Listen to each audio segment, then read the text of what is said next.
Saya ulangi deh. Assalamualaikum warahmatullahi wabarakatuh.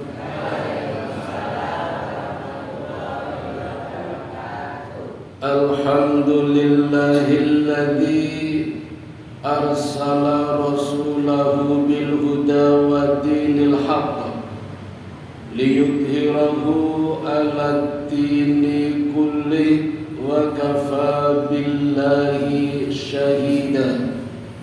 Asyhadu an la ilaha illallah wahdahu la syarika lah wa asyhadu anna Muhammadan abduhu wa rasuluhu la nabiyya ba'da.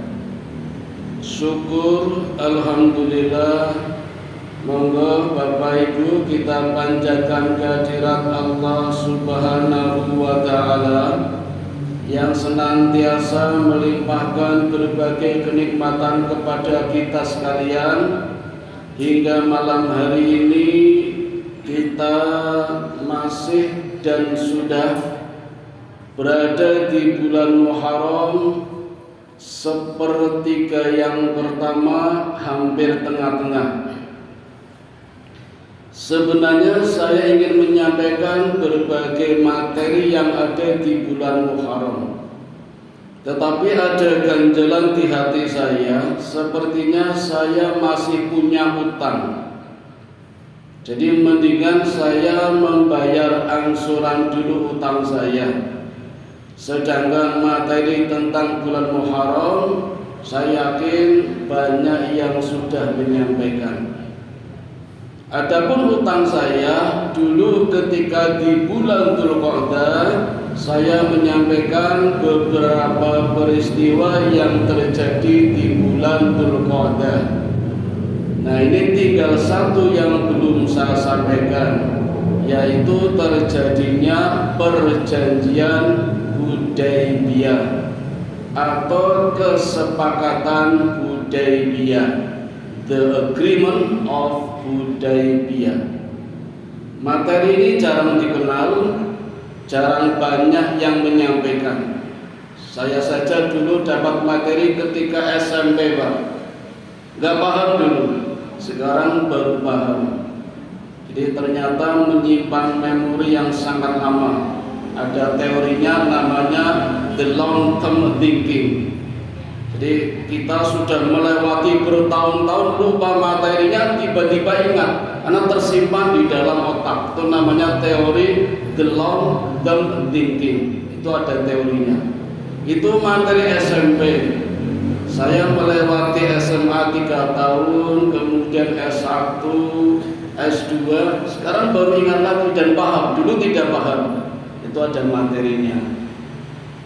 Nah, yang ingin saya sampaikan adalah peristiwa yang terjadi di bulan Dzulqa'dah, tetapi dampaknya sampai di bulan Dzulhijjah, sampai Muharram, bahkan sampai 1 tahun, 2 tahun, 10 tahun kemudian sampai sekarang kita dapat merasakan dampak positif dari terjadinya perjanjian Hudaybiyah. Yang konon ketika itu kaum muslimin yang dipimpin oleh Rasulullah Muhammad sallallahu alaihi wasallam banyak yang kecewa karena perjanjiannya dinilai tidak adil, banyak merugikan kaum muslimin, menguntungkan orang-orang kafir Quraisy. Tetapi sekarang terbukti ahli-ahli politik dunia menyatakan Islam mengalami kemenangan mutlak atas terjadinya perjanjian Hudaybiyah. Disebut perjanjian Hudaybiyah karena terjadinya di satu wilayah dekat Mekah, kira-kira jaraknya sekitar 22 km sebelah barat daya Mekah. Jadi kalau misalnya Masjid Mubarak ini Mekah, itu kira-kira di daerah Sentolo atau Sedayu. Ada satu wilayah yang disebut Hudaybiyah. Bagaimana terjadinya? Dimulai dari rasa kangen Rasulullah akan kampung halamannya. Kenapa bisa kangen? Karena sehari-harinya kehidupan Rasulullah dipenuhi dengan peperangan.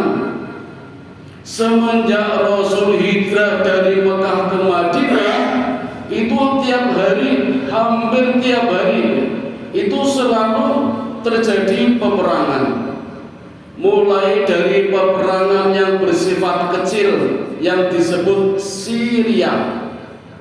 Nabi hanya melibatkan pasukan kurang dari 100, kadang cuma membawa 10, 20, 50, 80, tidak sampai 100. Itu namanya perang kecil atau Syria atau Syria. Tujuannya hanya mencegat saja, menggadang, merampas barang-barang orang-orang yang lewat berdagang. Karena Nabi punya keyakinan barang yang dibawa adalah barangnya orang-orang Muslim yang dulu di Mekah diusir. Jadi masih merasa punya, kemudian merampas di jalan. Ini hampir tiap hari terjadi, Pak. Namanya Syria. Kalau melibatkan 100 orang lebih disebut perang Maroka. Tapi Nabi tidak memimpinnya, walaupun kadang ikut perang. Dan kalau dipimpin oleh Nabi sendiri dengan pasukan lebih dari 100 orang bahkan sampai ribuan, disebut perang besar atau ghazwah. Maka kita mengenal ada Ghazwatul Badar, Ghazwatul Uhud, Ghazwatul Hamrat Asad, Ghazwatul Khandaq, Ghazwatul Mustalik, dan masih banyak lagi dalam sejarah kehidupan Rasulullah Muhammad SAW. Nah, pada tahun 6 Hijriah tiba-tiba Nabi timbul rasa kangen, ingin melihat kampung halamannya. Apalagi sebulan sebelumnya terjadi perang besar, yaitu perang Mustaliqah. Bahkan terjadi ifak. Pernah dengar kata ifak, Bapak Ibu? Ifak itu fitnah besar yang melanda kehidupan rumah tangga Rasulullah gara-gara hoak yang disebarkan oleh orang munafik yang namanya Abdullah bin Salul. Nggak usah kaget, Pak, orang munafik namanya Abdullah. Jadi kalau sekarang banyak orang-orang nggak suka dengan Islam, namanya bagus-bagus, nggak usah kaget. Imam Wahid itu ternyata ketua Dewan Gereja, namanya Imam Wahid. Sekretarisnya namanya Ismail Ishak. Kurang apa coba? Mending Pak Ruti, ketua Tamir Obama. Setelah Allah memberikan jawaban ternyata tidak terbukti. Jadi Aisyah dituduh zina dengan Sofwan ketika pulang dari perang Mustalik. Allah memberikan jawaban tidak terbukti. Suasana kembali tenang. Nabi timbul rasa kangen, ingin menengok kampung halamannya sekaligus menunaikan umrah. Maka Nabi mengumumkan kepada para sahabat, siapa yang ingin umrah bersamaku, kata Nabi.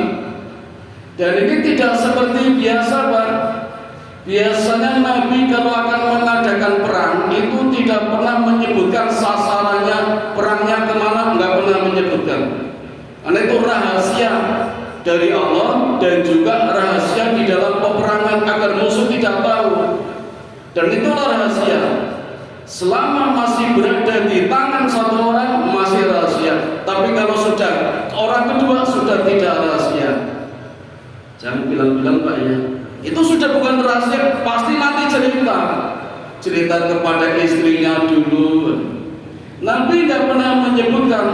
Nah, di misi ini Nabi menyebutkan, mengiklankan, mempromosikan, ngajak-ngajak, maka terkumpullah rombongan sejumlah 1.400 orang.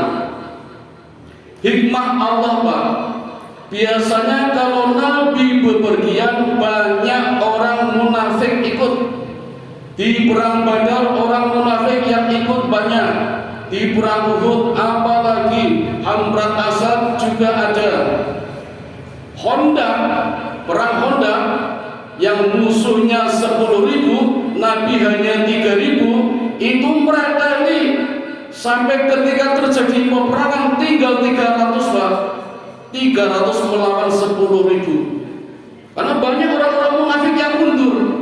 Niatnya perang, ketika perang mundur. Dan Nabi membiarkan, silakan pulang tidak apa-apa. Kalau kangen sama keluarga, sama rumah, sama anak silakan. Nabi tidak gondeli. Itu 3.000 sampai tinggal 300 melawan 10.000. Itu di perang Khandaq. Nah, di dalam perjalanan umrah ini hanya ada satu orang munafik, namanya Ja'ad bin Qais. Sesuai dengan namanya, Ja'ad orangnya jahat. Kalau di kampung saya, jahat itu singkatan, Pak. Kepanjangannya Jahil Atos. Jahil niku bodoh, Atos ki menang-menangan. Wis ngerti salah ning ora gelem kalah Atos niku. Jahil bodoh, Atos disingkat jahat. Ini ada orang munafik namanya Ja'ad bin Qais ikut, Pak, di dalam perjalanan menunaikan umrah, tetapi selalu menyebarkan isu. Nabi mengajak rombongan agar umrah, saat ini malah ngompori, ngapain umrah? Muhammad sudah tahu kalau Mekah sedang panas, malah ngajak-ngajak umrah. Tidak bawa senjata lagi, nanti di sana malah dibantai, gak bisa pulang. Itu orang-orang munafik seperti itu. Kira-kira ada nggak orang seperti itu di kampung kita? Ayo malam Ahad pengajian Obama, senengnya enak. Ada nggak yang rasa ngaji ngomong malam minggu acaranya apa ikatan cinta? Nonton. Ngomongnya makan apa lagi? Itu apa makan deh? Alhamdulillah. Biasanya ada itu orang seperti itu, orang ketang siji. Ya, tapi Nabi tidak menggubris. Jadi beginilah cara Nabi menghadapi orang munafik. Kalau kita nanti menghadapi orang munafik, Bapak Ibu, yang suka keluar-keluar, dia kita saja nggak usah diurusin. Itu nggak bakal sembuh sampai hari kiamat pun tetap ada orang-orang seperti itu. Jadi nggak usah dihadapi, biarkan aja. Nabi juga begitu, walaupun ikut. Maka Nabi berangkat dengan 1.400 rombongannya karena benar-benar niatnya umroh, maka menggunakan baju ihram, pakaian putih tanpa jahitan. Masing-masing ada yang naik kuda, ada yang naik onta, dan bagi yang mampu membawa hewan hadyu. Hadyu ngertos, Bu? Hewan yang benar-benar dipersiapkan untuk kurban. 6 bulan sebelumnya sudah digemukkan dulu, dirawat, dipelihara, jangan sampai sakit, tidak boleh dibebani, ditunggangi tidak boleh, digunakan untuk bekerja tidak boleh, buat pelukis sawah tidak boleh, bajak sawah nggak boleh, sapi pedati tidak boleh. Itu namanya hadyu. Jadi besok kalau kitanya berkorban, Pak, menjadi sohibul, dihitung 6 bulan sebelumnya sudah beli dulu, terus digemukkan. Itu namanya hadyu. Kadang ada orang besok beli, malam baru nyari, golek sing turu, sing nyang-nyangan. Yang sudah terlanjur ya sudah, besok jangan diulangi. Sohibulnya diulangi, tapi cari hewan yang berkualitas, disiapkan dulu. Itu namanya hadyu. Nabi tidak membawa peralatan perang karena memang tidak niat berperang. Adapun pedang yang dibawa, pisau yang dibawa disarungkan ditarungkan di leher kuda atau onta yang ditungganginya, karena memang gak niat perang, niatnya umroh.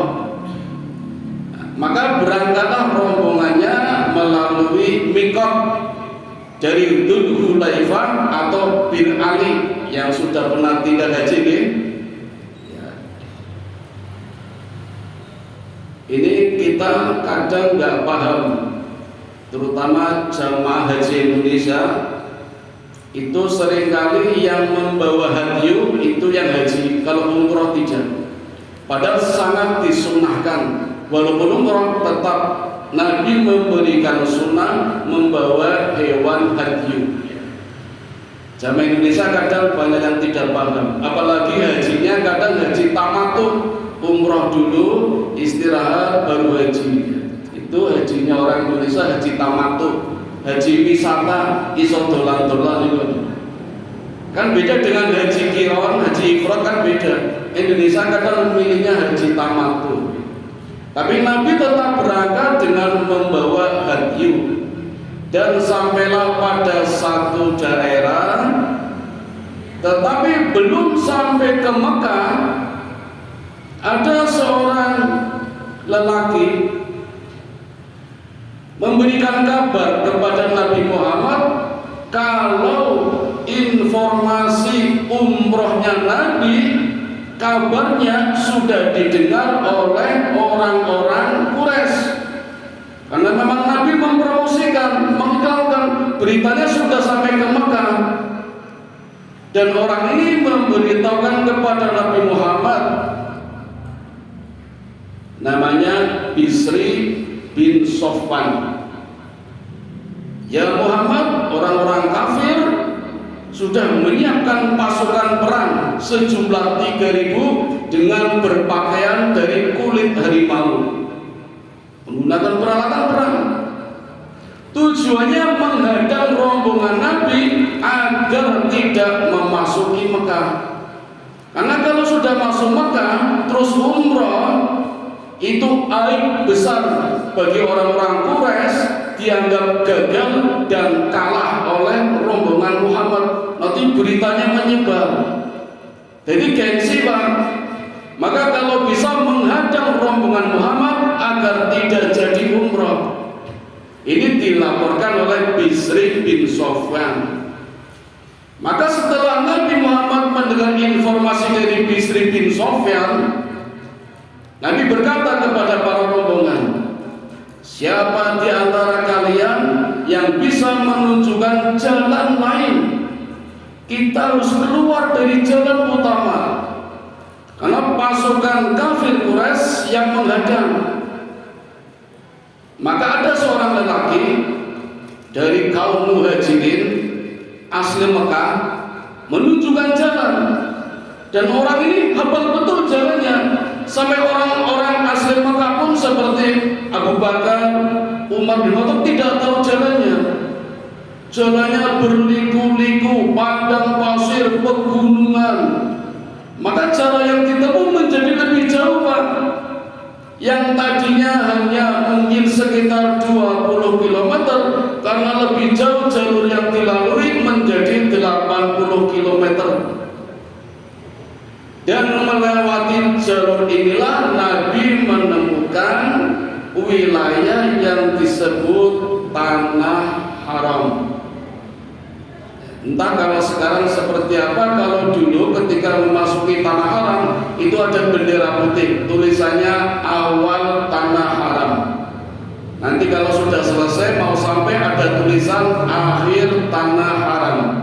Jadi seperti kalau kita pergi ke kota, selamat datang Jawa Tengah, nanti pulangnya selamat jalan Jawa Tengah, seperti itu. Di Mekah juga seperti itu. Nah, perlu kami sampaikan Bapak Ibu, yang disebut Tanah Haram hanya dua, Musdalifah dengan Mina. Maka disebut Haramain, Tanah Haram. Haram nggak ya? Haram artinya tanah yang dimuliakan. Tapi kalau haram, panjang ya, haram itu namanya yang dilarang. Ya jadi sama saja, dilarang berbuat maksiat, dilarang saling membunuh, membantai, mencaci maki, itu dilarang. Itu hanya dua, Pak. Jadi kalau orang bilang saya mau ke tanah haram, itu maksudnya Musdalifah sama Mina. Arafah tidak. Jadi kalau panjenengan tinggal haji tanggal 9 wukuf di Arafah, selepas sholat duhur sampai menjelang maghrib, itu di Arafah itu bukan tanah haram. Tapi malamnya bermalam di Musdalifah tanggal 9 nih, paginya tanggal 10, 11, 12, 13 itu di Mina, itu tanah haram. Sama tanggal 8. Jadi haji itu mobilitasnya tinggi, bolak-balik Mina, Arafah, Musdalifah, Mina lagi. Kadang ketemu dengan haji lain yang hajinya beda, ifrad, qiran, Indonesia matawatu. Maka kadang tumplek blek. Maka nggak usah kaget yang meninggal banyak. Termasuk jamaah haji Indonesia tahun ini yang meninggal sudah tertulis sejumlah 700. Karena memang mobilitasnya tinggi sekali. Ya, tapi itulah nikmatnya beribadah, menunaikan ibadah haji. Nah, kembali ke tanah haram tadi, hampir saja Nabi memasuki Mekah, tiba-tiba onta yang dinaikinya duduk, Pak. Bahasa sininya deprok. Gak mau bangun, didorong-dorong gak mau, ditarik-tarik gak mau, dicambuk juga gak mau. Ini ontanya Nabi. Ada yang tahu nama ontanya? Koswa. Ontanya Nabi deprok. Sampai sahabat mengatakan, ya Rasul, onta ini sudah ditimpa keburukan. Tapi Nabi bilang tidak. Ini pelajaran buat kita. Kalau apapun musibah terjadi pada diri kita, kita niatnya sudah baik, ingin beribadah, termasuk haji, dilarang koprek ketinggalan, oras itu pesawatnya banyak kempes misalnya. Wah, ini musibah. Nabi mengajarkan tidak boleh, harus berbaik sangka. Kata Nabi kepada para sahabat, yang menghentikan onta ini adalah yang menghentikan pasukan gajahnya Abraha. Siapa bu? Allah Subhanahu wa ta'ala menghendaki ontanya deprok. Itu bukan keburukan, pasti ada sesuatu yang dirahasiakan oleh Allah. Hikmahnya apa? Nanti Bapak Ibu. Tetapi ini peristiwa gara-gara ontanya Nabi deprok, maka semua rombongan berhenti. Dan berhentinya bukan di tanah haram. Apa tanggapan kafir Quraisy yang sudah siap dengan baju perang, senjata sejumlah 3.000? Mereka kan juga bingung. Ini Nabi mau umroh atau mau perang? Bingung orang Mekah ini. Kalau mau perang, kok baju ihram pakainya? Kok bawa hadyu? Enggak bawa senjata. Tapi kalau ihram, kenapa berhentinya di sini? Kok tidak masuk ke Mekah? Jadi dikiranya Nabi sengaja berhenti, padahal ontanya deprok, jadi nggak bisa masuk Mekah. Sahabat juga khawatir. Khawatirnya apa? Kalau tidak segera masuk Mekah, masih di luar Mekah, bukan di tanah haram, khawatirnya dianggap, dikira ngajak perang, padahal nggak niat perang, kan pakai ihram. Padahal kalau nanti masuk Mekah aman, nggak ada yang ganggu itu, nggak ada peperangan. Karena kalau diserang, seluruh Jazirah Arabia akan mengutuk orang yang mengajak perang, orang-orang yang sedang umroh itu. Ini masalahnya di sini. Karena ontanya deprok, onta ini nggak bisa dirumuskan, Pak. Pakai ilmu fisika tidak bisa. Kalau naik motor sini Semarang 2 jam bisa dihitung. Naik bis ini Jakarta 8 jam, lewat jalan tol bisa 6 jam. pakai kereta ke Tegal bisa 4 jam, pakai pesawat ke Singapura cuma 2 jam. 2 jam Pak Toto. Jenengan sakit di makan ke Singapura, tekan kono paling setengah 11. Makai bersuku Bali. Mau cerita aku bersuku Singapura loh. Cuma 2 jam pesawat. Swedia 12 jam.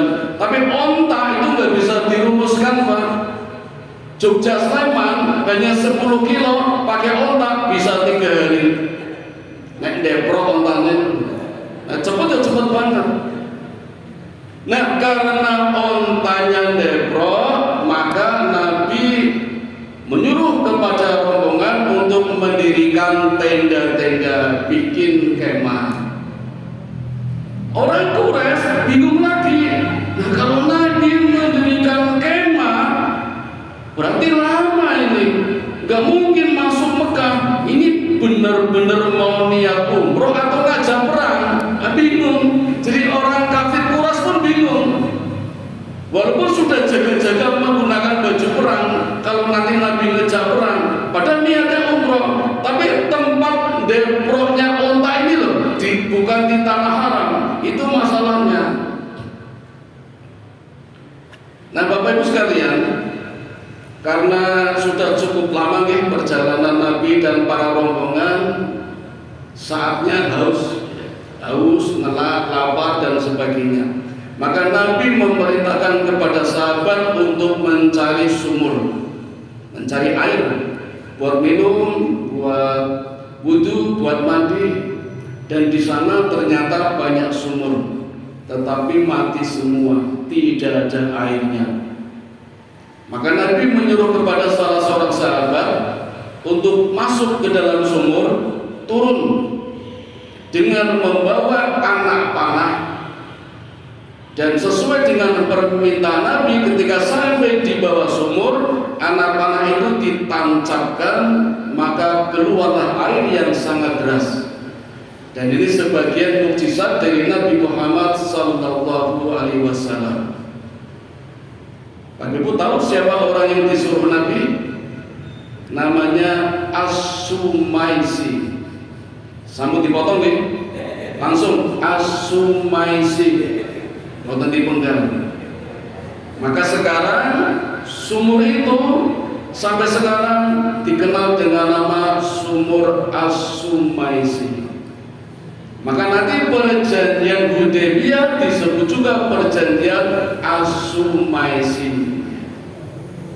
Dan sekarang wilayah itu, sekarang ini kalau sekarang jenengan tidak ke Mekah, wilayah itu sekarang digunakan untuk peternakan onta. Besok kalau tidak haji, minta kepada gaibnya mampir minum susu onta di sana, atau langsung dari ontanya juga tidak apa-apa. Amin ya, kapan-kapan tidak berikut. Apa reaksi orang-orang Quraisy karena curiga, ingin memperjelas apa sebenarnya maksud Muhammad berkunjung ke Mekah? Tidak masuk Mekah, malah mati di perbatasan, bahkan mendirikan kemah. Niat umroh atau perang? Maka pemuka-pemuka Quraisy mulai mengirim orang-orang untuk menanyakan kepada Muhammad, umroh atau perang. Orang yang pertama kali dikirim adalah Hudail. Sinten Bu? Hudail, bukan Budel. Beda lagi. Hudail ini bukan orang asli Mekah, tetapi punya rumah di Mekah. Kalau sukunya dari suku Khuza'ah, sukunya berada di luar Mekah, ya di sekitar Mekah ya. Tapi punya rumah di Mekah. Waktu itu sedang berada di sana, oleh pemuka kafir Quraisy diperintahkan menemui Muhammad untuk menanyakan apa niat dari kedatangan Muhammad beserta rombongannya, umroh atau perang. Maka ketika Hudail bertanya, ya Muhammad, apa maksud tujuan ke sini? Nabi Muhammad menjawab, kami mau umroh. Lihat, kami bawa hadyu. Kami nggak pakai baju perang, pakai ihram. Masa ihram perang? Masa bawa hadiu perang? Nggak ada dalam peperangan membawa hadiu. Udah bertanya, nah itu ada pedang buat apa? Kata Nabi, buat jaga-jaga. Kalau nanti ketemu hama tahu Pak? Binatang buas. Di Mekah banyak Pak, singa, harimau itu banyak. Maka apa salahnya kami bawa pedang buat jaga-jaga kalau ketemu hama, binatang buas? Nah, rupanya mudah percaya. Lalu kembali ke Mekah, lapor kepada pemuka Quraisy kalau Muhammad benar-benar akan umrah. Tapi pemuka kafir Quraisy tidak percaya, mengirimkan orang yang kedua untuk menanyakan Muhammad umrah atau perang. Orang yang dikirim yang kedua namanya Makras bin Hafs. Sinten Bu? Makras bin Hafs. Melihat Makras menuju ke perkemahan Muhammad, Nabi Muhammad mengatakan kepada para sahabat, Makras ini pengkhianat, sering memutarbalikkan kata-kata orang. Kalau aku mengatakan begini, nanti dia bilang begitu. Maka hati-hati dengan orang ini. Nah, kebetulan Makras belum sampai ke perkemahan, dia hanya muter-muter keliling dengan naik kuda, cuma lihat-lihat aja, lihat-lihat. Nah, terus balik lagi dan ditanya oleh pemuka Quraisy, informasi apa yang kamu dapatkan? Kata Makras, tidak jelas. Abi mau umroh atau perang, nggak jelas. Maka pemuka kafir marah. Percuma kamu saya perintahkan, tidak bisa memberikan informasi yang aku butuhkan. Tinggal suruh pergi. Lalu mengirim orang yang ketiga, namanya Hulais. Sinten Pak? Hulais. Hulais ini kepala suku Ahabis. Ahabis itu persekutuan suku-suku Najasyi di Ethiopia. Jadi kalau saya gambarkan seperti DIY, ada wali kota Jogja, Kabupaten Bantul, Kabupaten Gunung Kidul, Kulon Progo, Sleman. Ya, ini Najasyi. Nah, kumpulannya suku-suku Najasyi namanya Ahabis. Kumpulannya Kabupaten Kota Jogja namanya DIY. Ini gubernurnya. Jadi Hulais itu gubernur dari Afrika, dari Ethiopia, dari suku Al-Habis. Hulais ini orang yang mengagungkan hadiu, menghormati hadiu. Jadi kalau ada orang menjadi sohibul, dia senang. Maka begitu Hulais akan datang ke perkemahan Nabi, Nabi melihat, Nabi menyuruh para sahabat untuk menyiapkan hadiu, hewan-hewan sembelihannya ditaruh di depan perkemahan. Tujuannya agar Hulais tahu, oh ternyata Muhammad umroh. Maka Hulais tidak banyak bertanya, belum sampai ke tenda rombongan Nabi, melihat banyak hadiu, Hulais sudah tahu Muhammad berarti benar-benar akan umroh. Maka kembali ke Mekah, lapor kepada pemuka Quraisy kalau Muhammad benar-benar akan umroh. Tapi kafir Quraisy tidak percaya. Bertanya kepada Hulais, dari mana kamu tahu kalau Muhammad akan umroh? Jelas Muhammad bawa hadiu, pakai baju ihram, tidak bawa senjata, mau umrah, betul-betul umrah. Nah, pemuka Quraisy marah. Lalu Hulais, kalau bahasa kita diunaike, dasar kamu orang Badui tidak tahu maksudnya. Akan dimarahi, Hulais juga marah dan mengancam kepada Abu Sufyan. jadi pimpinannya kafir Quraisy ketika itu Abu Sufyan. Muhammad sudah jelas akan umrah. Kalau kamu menghalanginya, aku siap dengan seluruh pasukanku, suku Abbasi akan menghancurkan Mekah. Pasukannya 4.000 Pak, Mekah hanya 3.000. Kalau kamu tidak percaya, Mekah akan kuhancurkan. Itu Gules. Jadi dimarahi lagi. Sampai Abu Sufyan minta maaf, jangan tersinggung. Karena memang saya lagi pusing ini, lagi bingung Muhammad umroh atau perang. Jadi emosinya udah tingkat tinggi. Memang suasana panas Pak. Suasana iklim panas, suasana hati juga panas. Kenapa orang-orang Mekah panas? Karena dari perang ke perang kalah terus.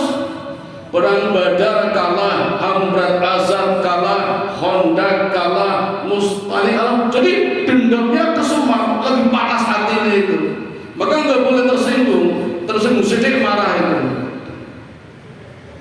Nah, setelah minta maaf kepada Gules, lalu selesai urusan, masih penasaran. Akhirnya menyuruh lagi orang yang ketiga, namanya Urwah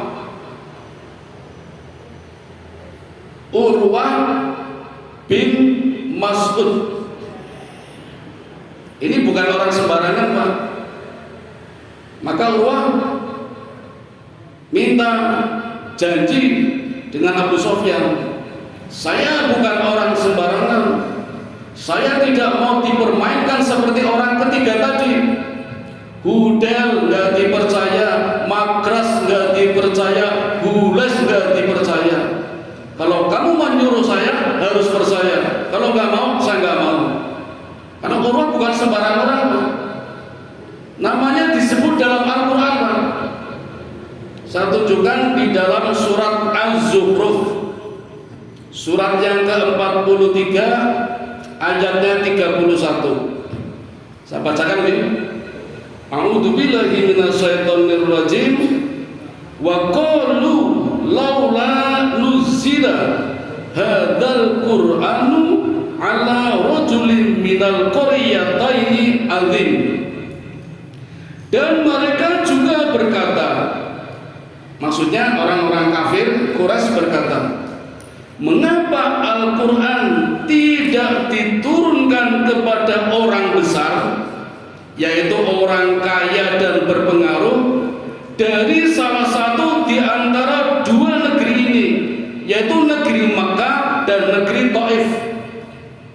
Jadi ada dua pembesar, tokoh masyarakat, orang kaya, sultan, yang satu dari Makkah, yang satu dari Taif.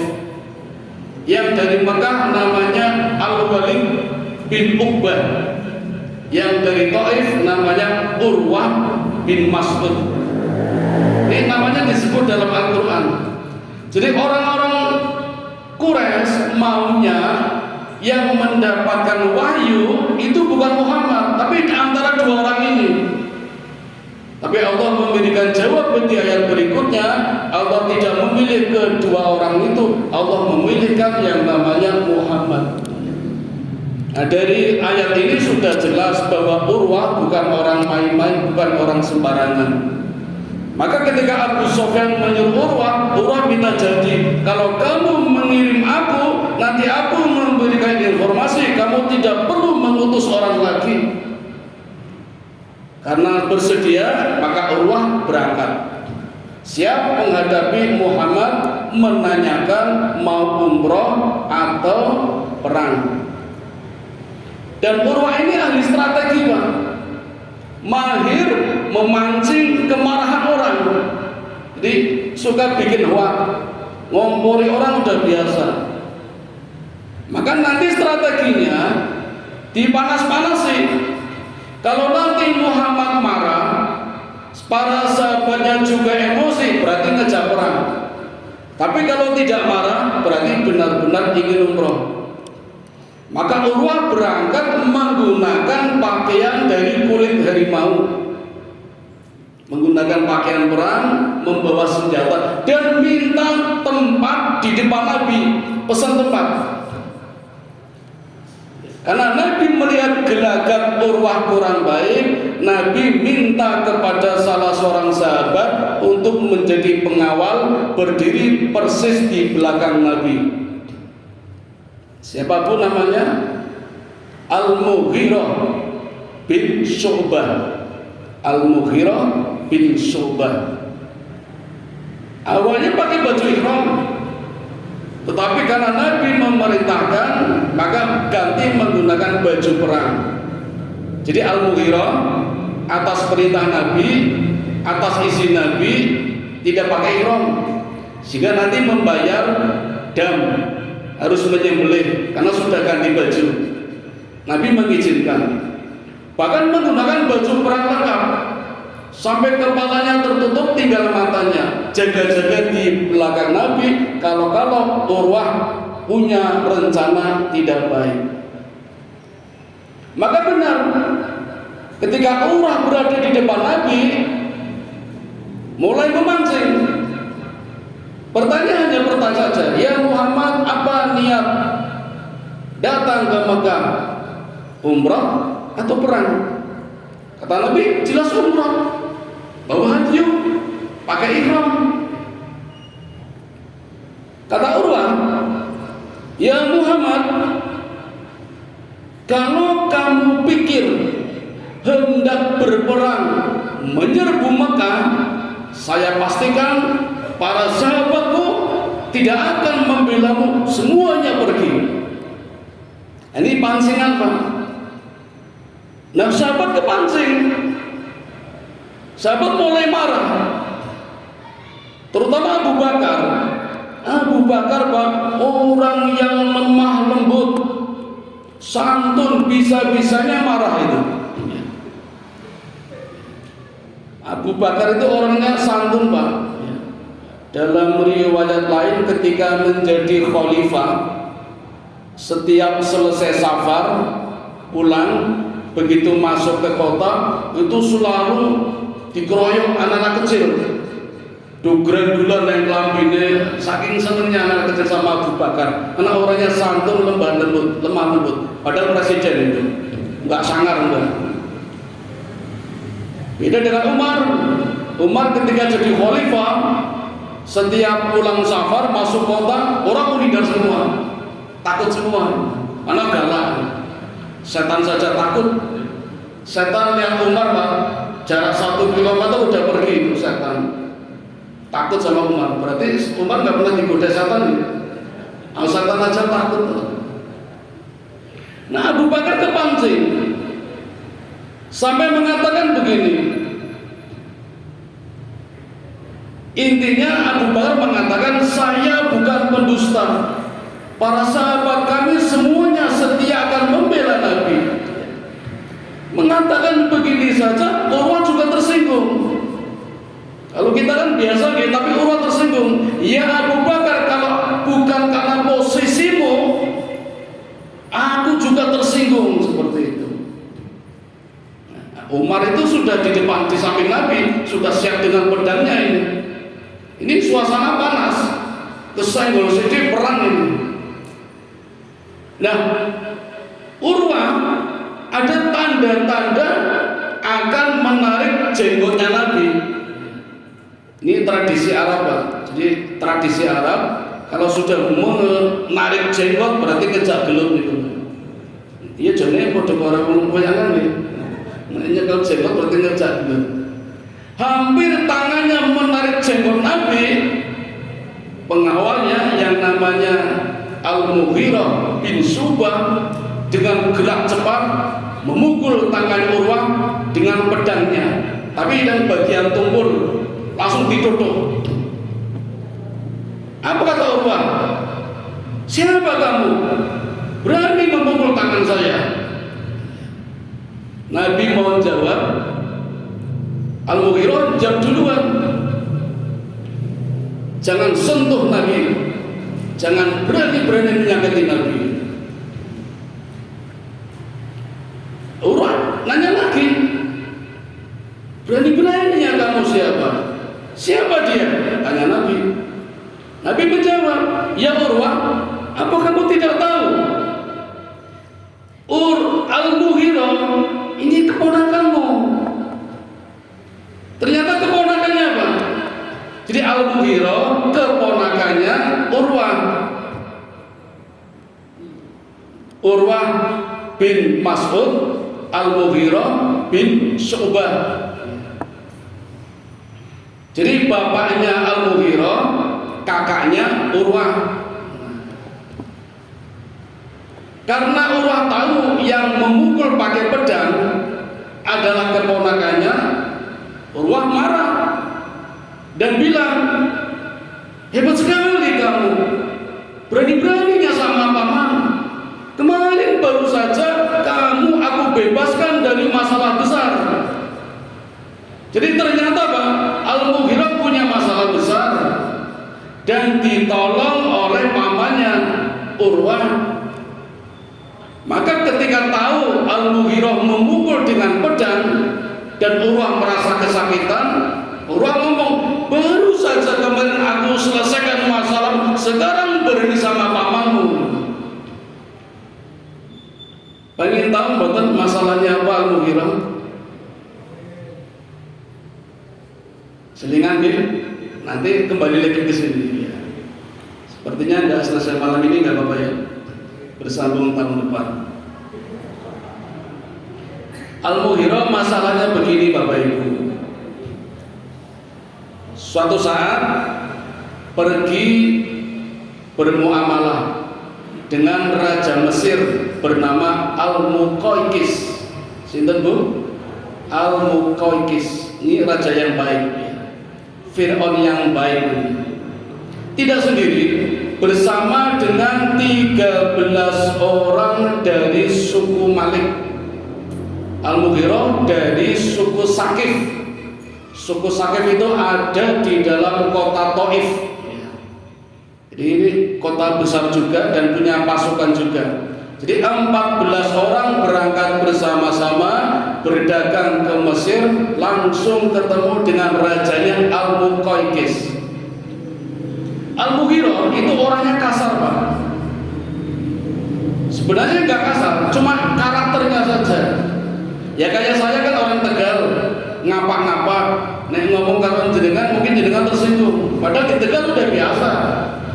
Jenengan ketemu orang Madura, mungkin tersinggung gitu, wah kasar banget. Padahal menurut orang Madura biasa.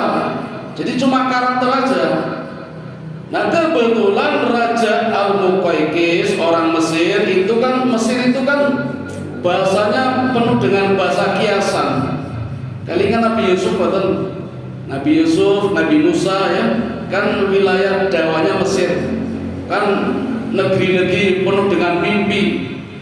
Dari mimpi kan banyak dulu. Itu Al-Muqawqis orangnya halus. Melihat gaya bicaranya Al-Mughirah yang kasar, tidak suka. Tapi raja lebih suka dengan suku Malik. Maka 13 orang dari suku Malik ketika pulang diberi semua hadiah, sedangkan Al-Mughirah tidak diberi hadiah karena raja marah. Maka ketika pulang, pas istirahat, 13 orang dari suku Malik semuanya dibunuh Pak, sama Al-Mughirah, dan hadiahnya dirampas semua. Terus Al-Mughirah lari ke Madinah, masuk Islam. Tidak lari ke Mekah karena nanti jadi masalah kalau lari ke Mekah. Larinya ke Madinah terus masuk Islam. Ketemu Nabi, kata Nabi, "Ya Al-Mughirah, masuknya kamu ke dalam Islam itu benar. Tetapi kamu membunuh 13 orang munafik harus dipertanggungjawabkan. Kamu harus mengembalikan haknya orang-orang suku Malik, dan haknya ada dua, mengembalikan 13 hadiah dan membayar diat. Diat itu membayar denda kalau membunuh orang. Kalau denda hewan namanya dam, kalau membunuh orang namanya diat, dan dendanya Bu Pak, 1 nyawa dendanya 100 ekor onta. Padahal yang dibunuh 13 kali 100 onta pinten? 1.300 onta. Ya, hati-hati nggih, misalnya panjenengan pergi ke Mekah, hati-hati Bapak Ibu. Dulu pernah ada TKW Indonesia ngomong bayi ora sengaja tiba mati 100 ekor onta. TKW Indonesia Pak, hati-hati. Jadi masih mending di daerah Cendrawasih. Saya punya teman dapat tugas membabat alas di sana itu. Di sana ya hukum adat. Nabrak babi, mati Pak, babinya denda. Dendanya sejumlah susunya. Jadi babi itu punya susu berapa? Misalnya punya 5, kalikan 1 juta, 5 juta dendanya. Niku nek nabrak babi nganti mati Pak.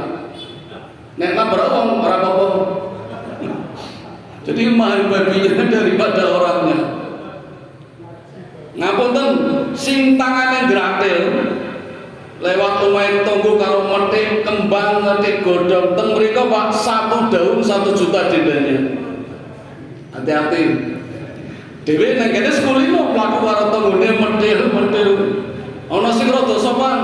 Pak Asis, aku njaluk pinangannya ya monggo jebule wadahi sak resep niku ngomongke keri. Ya wis ora apa-apa wis. Nek teng mriku wah ping pirang juta iki. Itu daerah Cendrawasih Pak. Pulau Cendrawasih ini.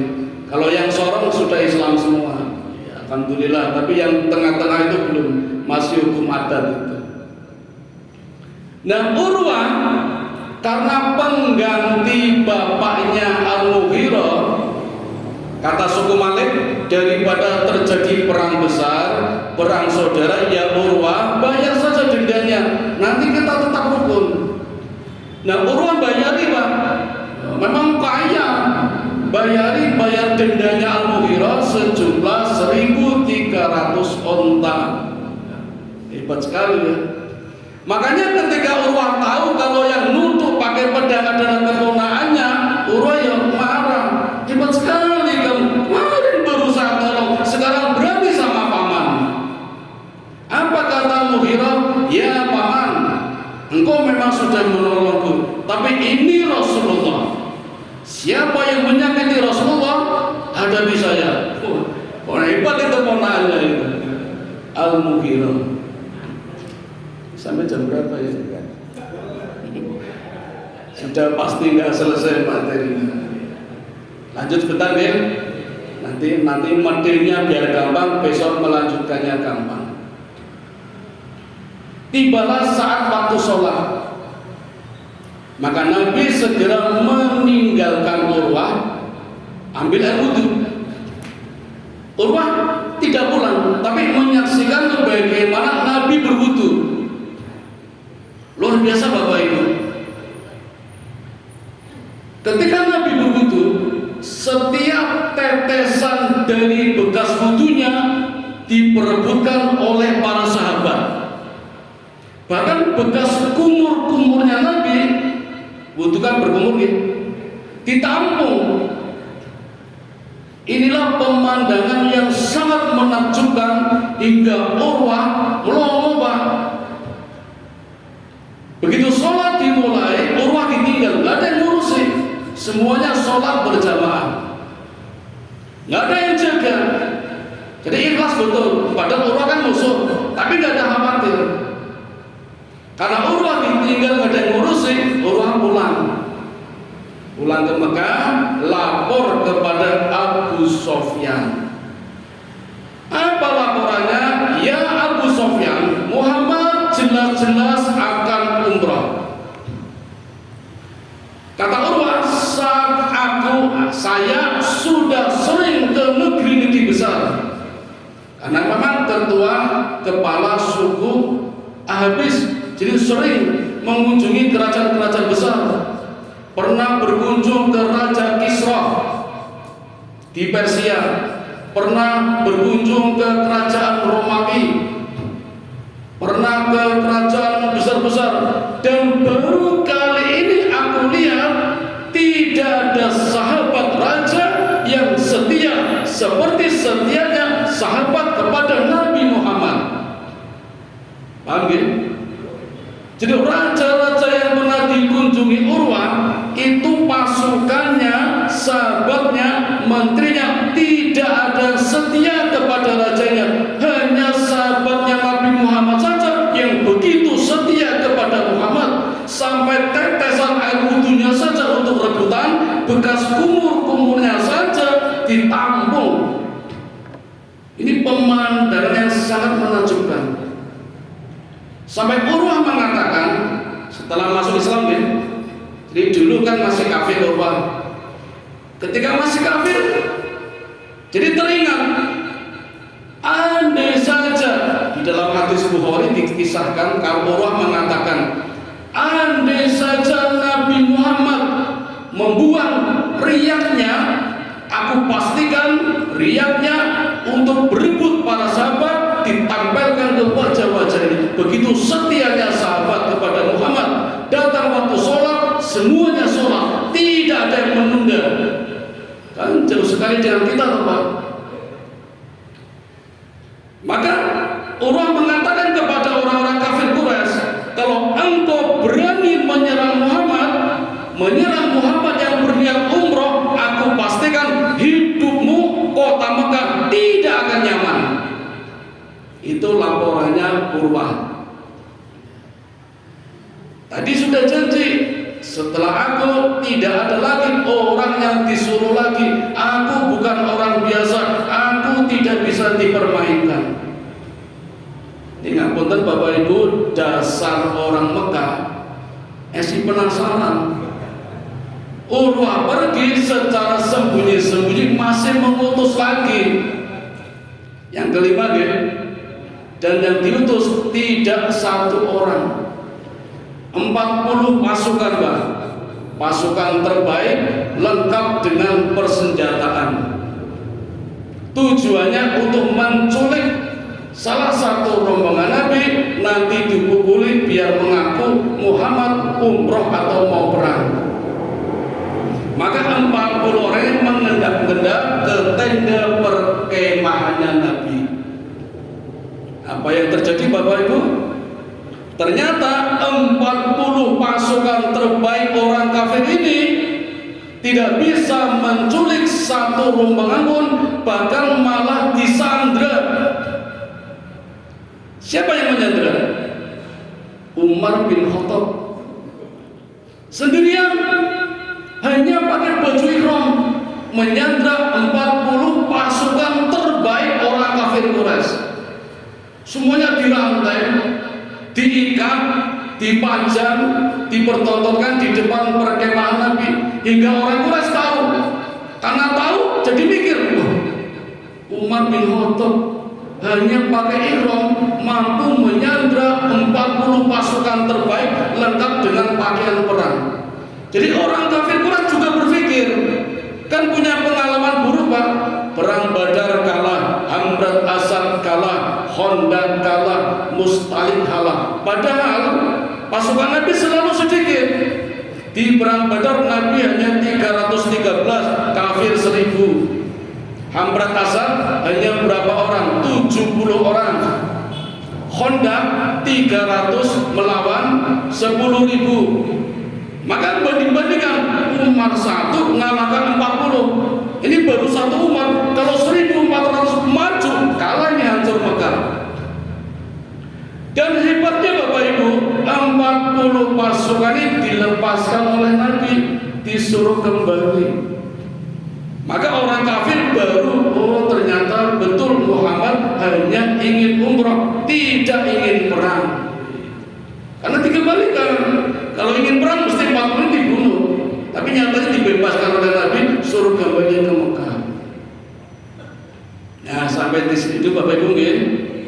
Besok gantian Nabi yang mengirim utusan ke Mekah. Kan Mekah sudah ngirim 5, Hudail, Makras, Hules, Urwah, 40 pendekar. Besok gantian Nabi yang mengirim. Nabi juga penasaran, ini Mekah sudah 5 kali ngirim, ada apa ini? Gantian Nabi yang mengirim. Nah sementara sampai di situ Bapak Ibu, Terima kasih atas perhatiannya. Mohon maaf kalau ada kekurangan dan kesalahannya. Saya kembalikan kepada pembawa acara. Assalamualaikum warahmatullahi wabarakatuh.